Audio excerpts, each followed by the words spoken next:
Okay, so welcome to this next video in which we are discussing Parkinson's disease and anti-Parkinson drugs. Okay, right. So we're in the process of discussing the core pathology of Parkinson's disease, which is that it is a neurodegenerative disorder, and we're discussing at the moment what underlies this neurodegeneration that is seen in Parkinson's disease. So, at the foundations then, Parkinson's disease neurodegeneration is caused by this protein alpha-synuclein, okay, which is a protein which at present we have no function for. Okay, we don't know what the function of alpha-synuclein is. Okay, now what can happen is alpha-synuclein can misfold. Okay, and it seems to have quite a high tendency to do so. So it's a protein that nature hasn't quite perfected. It's a protein that has quite a high tendency to misfold. Okay, so we have found some mutations in alpha-synuclein in very rare hereditary forms of Parkinson's disease, which are early onset, which seem to promote the misfolding of alpha-synuclein. However, in the far more common sporadic Parkinson's disease, which comes on at around the age of 60, okay, we think that what is likely is that environmental factors, okay, most likely promote alpha-synuclein misfolding. Okay, so the general idea is that it's quite an unstable protein. It has a very high tendency to misfold, and then if you sort of provoke it at all, it's going to end up misfolding. Okay, so environmental factors are most likely involved in the sporadic form of Parkinson's disease. Okay, right. So what both of these factors then lead to, or one or the other, is that they lead to the misfolding of the alpha-synuclein. Okay, now, once alpha-synuclein has misfolded, the ideal thing that should happen is that it should be degraded by the ubiquitin proteasome pathway. Okay, so what should happen is this should now get ubiquitin added onto it, okay, and then it should be sent to the proteasome to be destroyed, okay. That would save the neuron from these aggregates of alpha-synuclein forming, okay, and we've discussed that the E3 ubiquitin ligase, which adds ubiquitin onto alpha-synuclein, is the Parkin protein. Okay, and we've seen that in some hereditary forms of Parkinson's disease, very severe hereditary forms of Parkinson's disease, which have horrendously early onset as young as 3, you have problems with this Parkin enzyme which does this. Okay, I'll put this here. Okay, and that means that you can't send the misfolded alpha-synuclein into the ubiquitin proteasome pathway, and therefore you can't destroy the alpha-synuclein. Okay, so when the alpha-synuclein misfolds due to environmental factors, which most likely we're all being exposed to continuously, okay, then it starts to accumulate within neurons and then is going to cause aggregates. Okay, so if the alpha-synuclein doesn't get destroyed by the ubiquitin proteasome pathway, then it's going to aggregate into fibrils. Okay, so I'll highlight the fibrils in orange, which are just these very thin fibers that are made up of a huge number of misfolded alpha-synuclein proteins bound together. Okay, and then these fibrils are going to cause the death of the neuron. We think potentially through mitochondrial dysfunction. Okay, and we'll come back to why we think that it's all to do with mitochondrial dysfunction in a moment. I'll discuss MPTP in a moment. Okay, so mitochondrial dysfunction, and then of course mitochondrial dysfunction leads to neuronal death. Okay, right, so that's how we get the neurodegeneration in Parkinson's disease. Okay, or at least that's our model of how we get neurodegeneration in Parkinson's disease. Now, what about people who don't have the hereditary mutation in Parkin? Okay, so let's say your Parkins are working fine, then the idea is that even if your Parkin is working fine, okay, you still get too much misfolded alpha-synuclein, and it doesn't all get destroyed by the ubiquitin proteasome pathway, and the stuff that doesn't get destroyed by this then aggregates into fibrils, okay, which then kills the neuron. However, it is worth noting that sporadic mutations in Parkin have been found in neurons in the brains of people with sporadic Parkinson's disease. Okay, so even though you don't have the germline loss of function mutation in Parkin, in specific neurons within the brain, you have had mutations which have led to the loss of function of Parkin, and this has now been found in neurons in neurons in brains of people with sporadic Parkinson's disease. Okay, right.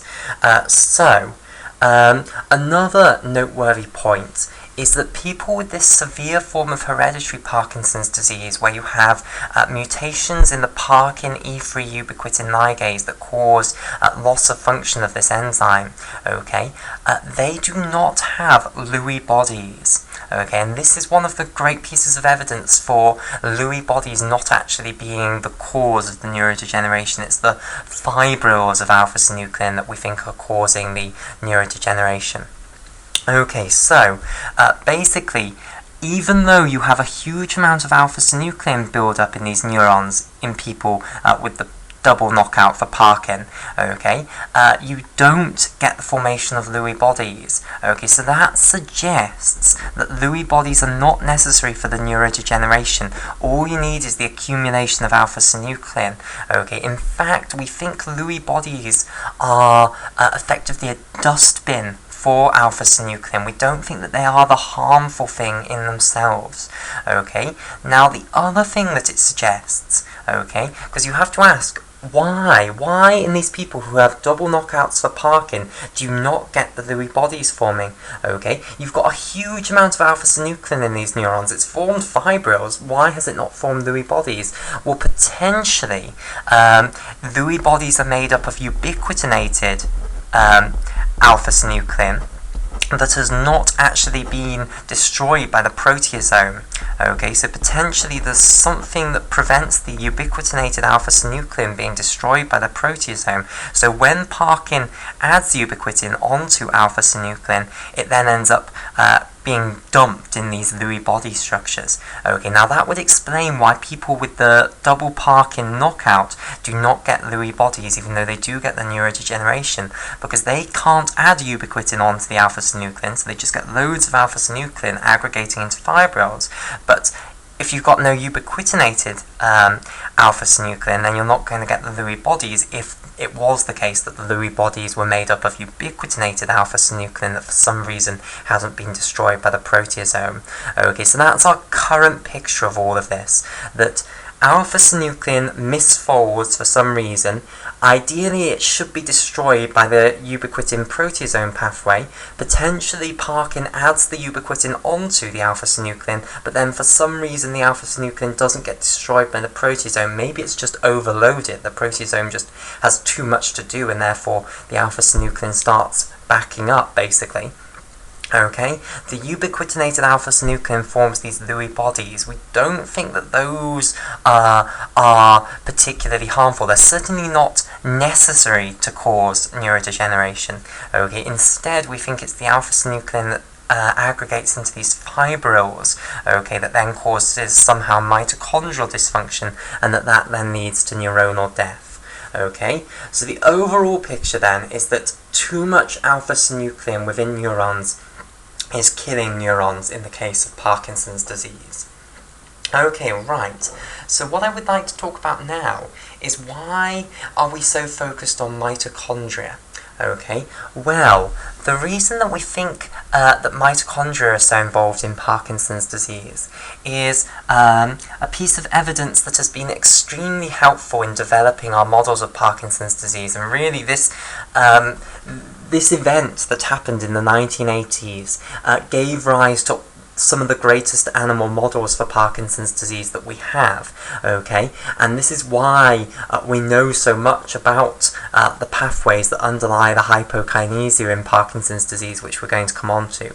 Okay, so basically what happened is in the 1980s, specifically in 1982, I think, what happened is some people who were addicted to opiates injected themselves with synthetic opiates, and I think they actually tried to make these themselves. I'm not totally sure about that, but they injected themselves with synthetic opiates, and these synthetic opiates have been badly made and were contaminated with something that is now called MPTP, okay, which is metabolized into an incredibly toxic chemical, which is a mitochondrial toxin.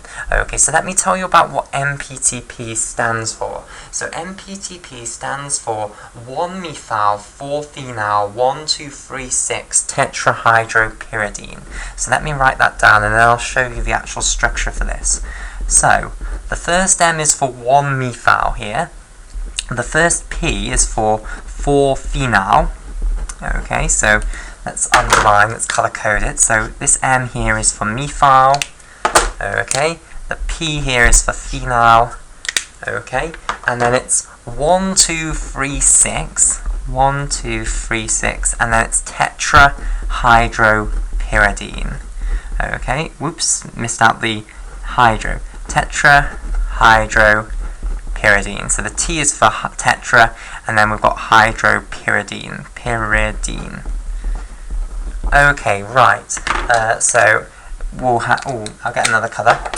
We'll have tetrahydro is represented by T here. Okay, and then pyridine is represented by the P here. Okay, so what then is the structure of 1-methyl-4-phenyl 1,2,3,6 tetrahydropyridine? Well, it's not actually that difficult at all. Okay, so let's start off with what is a pyridine ring. Okay, so a pyridine ring is actually very similar to a benzene ring.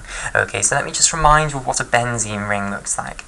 Now, for drawing out the structure of this molecule, 1-methyl-4-phenyl 1,2,3,6 tetrahydropyridine, we're going to use skeletal formulae. Okay, now remember in skeletal formulae, you don't show carbon atoms. Those are implicitly shown by corners, and you don't show hydrogen atoms coming off carbon atoms. Okay, so when there's a missing bond, that's assumed that that is to a hydrogen. Okay, so benzene then is a 6-membered carbon ring, like so. So this is benzene that we're drawing out here. Okay, and you're going to have alternating double and single bonds. You're going to have a double bond there, double bond there, double bond there. Now that means that every single carbon in this 6-membered ring has 3 bonds, okay, to other carbons. The final 4th bond that each of the carbons needs is going to be to a hydrogen atom, okay, so we're not going to show that because we're drawing a skeletal structure. So this is the skeletal structure of benzene. Now, pyridine then. Pyridine is very similar to benzene, except what you're going to do is remove one of the carbons in this 6-membered ring and replace it with a nitrogen atom. So let's say we'll remove this one up here, and this is going to be replaced by a nitrogen atom. Now nitrogen only needs 3 bonds rather than 4 bonds. Okay, so you no longer need the hydrogen that's going to come off, well, which would have come off this carbon. So remember, the carbon that was originally here, that needed 4 bonds, and one of the final bonds was to a hydrogen. You're no longer going to need that hydrogen. Now you've got a nitrogen there. Okay, so here now is our pyridine ring, and this nitrogen no longer, well, it doesn't have a hydrogen coming off it. Okay, so this is pyridine. So this is going to be the foundations for our MPTP molecule. Okay, right. Now what we need to discuss is what is tetrahydropyridine. Okay, and we're also given clues as to this. 1,2,3,6 tetrahydropyridine. Okay, so tetrahydro means that you are going to add on 4 hydrogens onto your pyridine ring. Okay, so onto these carbons in this benzene ring here, you're going to add additional hydrogens. Okay, so remember, each of these carbons has a hydrogen coming off it already. Okay, what you're going to do is add additional ones on, and you're also going to add a hydrogen onto the nitrogen. Okay, so let me discuss this. So, firstly we need to know the numbering system for a pyridine ring. And in a pyridine ring, the nitrogen is known as number 1. Okay, then we'll have this carbon as number 2, number 3, number 4, number 5, number 6, and it just goes round rotationally. Okay, right, so we're now going to add hydrogens onto a great number of these different carbons here. Okay, so we're going to add a hydrogen onto number 1 firstly, this nitrogen here. Okay, we're also going to add a hydrogen onto number 2. Now, how are we going to do this? Well, there's only one way we can do this, by breaking that second bond between that carbon and that nitrogen. So if we break that bond and give one electron back to the nitrogen and one back to the carbon, then we could bind a hydrogen onto that nitrogen and a hydrogen onto that carbon there.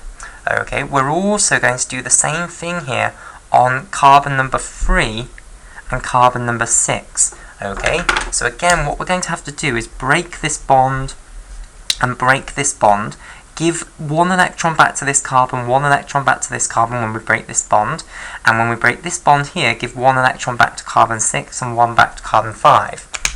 Okay, then stick hydrogens onto carbon 3 and carbon 6, and then what are you going to do with carbon 4 and carbon 5? Well, we can form a new double bond between them there.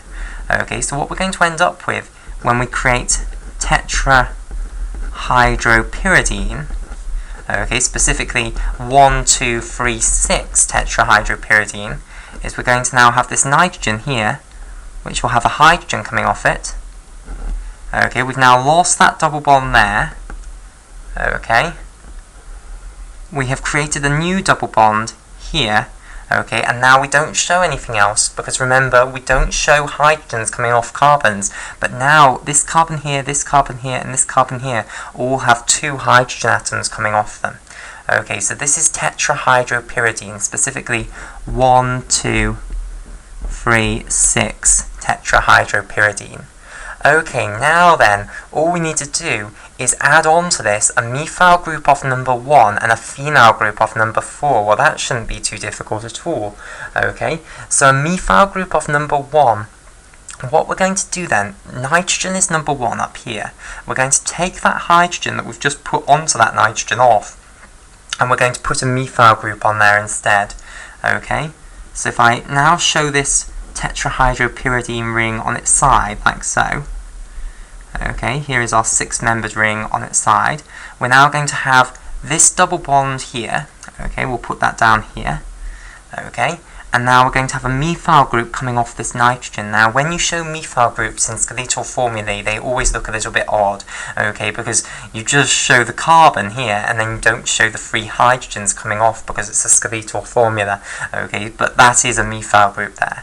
And then off the 4th carbon over here, or the 4th member of the tetrahydropyridine ring, we're going to stick a phenyl group. Now, a phenyl group is just another name for a benzene ring. Okay, so here then is our benzene ring. So let's highlight up the different portions of the name. So here is the 1-methyl, that portion of the name there. Okay, the 4-phenyl refers to this portion of the structure here. Okay, that's that portion. And then the tetrahydropyridine, that refers to this portion here. Okay, so that now is the structure then of MPTP, or 1-methyl-4-phenyl 1,2,3,6 tetrahydropyridine. Okay, so in 1982, these people who were addicted to opiates injected themselves with synthetic opiates which were contaminated with this molecule. This molecule is then metabolized to an active molecule, which is then an extremely powerful mitochondrial toxin. It stops mitochondria from functioning. Okay, so stops mitochondria from functioning. Okay, so this kills neurons when you give this, but well, when you inject yourself with this. Okay, however, it affects certain neurons more than other neurons. Okay, specifically, this MPTP was fantastic at killing the dopaminergic neurons of the substantia nigra pars compacta. Okay, and that's why it now features as one of the major animal models for Parkinson's disease, because now what you can do is take some poor animal, inject them with this molecule, and it will kill their dopaminergic neurons in the substantia nigra pars compacta, and that causes the hypokinesia of Parkinson's disease. It causes the inability to start voluntary movements, which we're about to explore in a huge amount of detail. Okay, right. So, why has this got that much bearing to Parkinson's disease? Well, in Parkinson's disease, although it is a widespread neurodegenerative disease, and I want to stress that it is a widespread neurodegenerative disease, a huge number of neurons degenerate in Parkinson's disease. Okay, specifically, however, neurons that are very hugely targeted in Parkinson's disease, that are very susceptible to the accumulations of alpha-synuclein, are these neurons of the substantia nigra pars compacta. Okay, now these neurons were also extremely sensitive to the mitochondrial toxin. Okay, because MPTP, it didn't just kill the entire brain, it was reasonably selective for these substantia nigra pars compacta neurons. Okay, so that's why we think that maybe these neurons are susceptible to problems with the mitochondria. Okay, and that's why we think that alpha-synuclein maybe causes problems with the mitochondria. Okay, right. So, that's all we're now going to say about the neurodegeneration. Overall, alpha-synuclein aggregates and it causes the death of neurons. It seems to be particularly bad in the substantia nigra pars compacta, where these dopaminergic neurons seem to be particularly sensitive to alpha-synuclein aggregation. Okay, right. What we are now going to discuss in a huge amount of detail is why the degeneration of these dopaminergic neurons in the substantia nigra pars compacta is going to cause the cardinal symptom of Parkinson's disease, which is the hypokinesia, the difficulty in initiating voluntary movements. Okay, right. So I think we'll call it there for this video, and in the next video we'll begin looking at the relevant neuroanatomy for understanding why loss of dopaminergic neurons causes this hypokinesia.